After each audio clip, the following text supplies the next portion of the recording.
नमस्कार मैत्रिणींनो, श्री स्वामी समर्थ. मी उज्ज्वला वाघ स्वागत करते तुमचं माझ्या रसभरीत खानदेशी यूट्यूब चॅनलवर. तर आज मी पारंपरिक आमची धुळ्याकडची रेसिपी दाखवणार आहे. तर त्यासाठी मी इकडे 4 प्रकारच्या डाळी घेतल्या. चण्याची डाळ, 1 वाटी, अर्धी वाटी मुगाची डाळ, अर्धी वाटी उडदाची डाळ व अर्धी वाटी मटकीची डाळ. तर ती मी 4 पाण्याने स्वच्छ धुवून घेतल्या व 4 ते 5 तासासाठी भिजवून घेतल्या. त्याच्यानंतर मी पाणी काढून घेतलं व इकडे मी कोथिंबीर घेतली, लसण, मीठ चवीपुरते व जिरे 1 मोठा टेबलस्पून. इकडे मी वडाचे पानं आणले होते मीडियम साईजचे, त्यांनाही नंतर स्वच्छ धुवून पुसून घेईल. तर हे सगळं वाटण आता मी मिक्सरमधून काढणार आहे. याच्यातलं पाणी छान निघून गेलंय. तर एका मिक्सरच्या भांड्यात मी आता ते 2 बॅचमध्ये काढून घेते. एका बॅचमध्ये मी लसण, कोथिंबीर टाकून घेते व जिरे पण याच्यातच टाकून घेणार आहे. हे बघा, तर याला थोडं जाडसर वाटून घेते मी. हे बघा, आपलं वाटण तयार आहे. आता दुसऱ्या बॅचमध्ये मी काय करणार आहे, उरलेली डाळ व 4 ते 5 मिरच्या टाकणार आहे. तुम्हाला अजून तिखट पाहिजे तर तुम्ही वाढवू शकता प्रमाण. मी इकडे एका साईडला पानं धुवून घेतले स्वच्छ व एका कोरड्या कापडाने पुसून घेते. पानं थोडे असे मीडियम साईजचेच आणायचे आणताना, म्हणजे व्यवस्थित आपल्या इडली पात्र किंवा पातेल्यात तुम्ही काडींवरही ठेवू शकता असं. पण मी इथे आपल्याला काड्या भेटणार नाही सिटीत, म्हणून मी इडली पात्रातच ठेवते.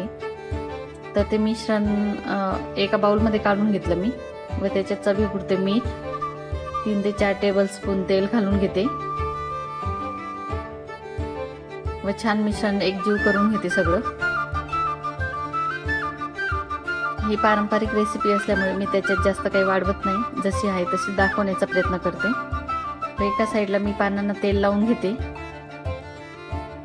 सगळ्या पानांना असं तेल लावून मी बाजूला ठेवून घेते व एक पानावर असे थापून घ्यायचे. आपण थोडंसं बारीक करायचं, खूप जाडसर पण नाही, खूप बारीक पण नाही, व्यवस्थित चिजता मग ते.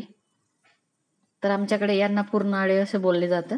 अजून कोणत्या भागात बनवले जातं व काय बोललं जातं मला माहिती नाही.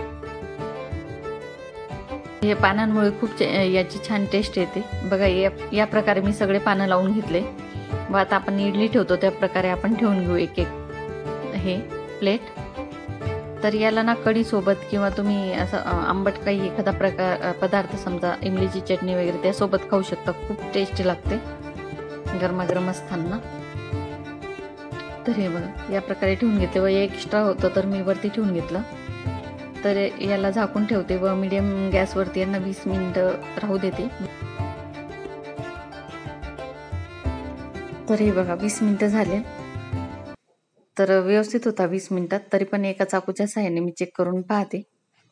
तर हे बघा, अजिबात चिपकत नाही, याचा अर्थ झाला. व हे गरमागरम कढी सोबत खूप छान लागतं. तर एका साईडला हे गार झाले. तर या प्रकारे बनवू शकतो आपण. तर 1 मोठा कांदा चिरून घेतला व थोडे तेल घेतले कढईत टाकून.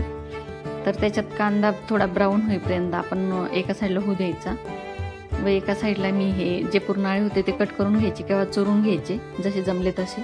तर मी कटच करून घेते, सोपं पडतं. व एका साईडला कांदा ब्राऊन झालाय आपला. तर त्याच्यात आता मी थोडे टाकून घेते पुरणाळे. सगळेच टाकून घ्यायचे व थोडे बाजूला काढून घ्यायचे मुलांसाठी. व नंतर आपण त्याच्यात चटणी टाकून घ्यायची हे साईडला काढल्यावर फिक्क. तर खूप छान लागतं. व मैत्रिणींनो, अशा पारंपरिक व झटपट बनणाऱ्या रेसिपी माझ्या चॅनलवर दररोजच घेऊन येत आहे. तर सबस्क्राईब केलं नसेल तर नक्की करा. धन्यवाद मैत्रिणींनो.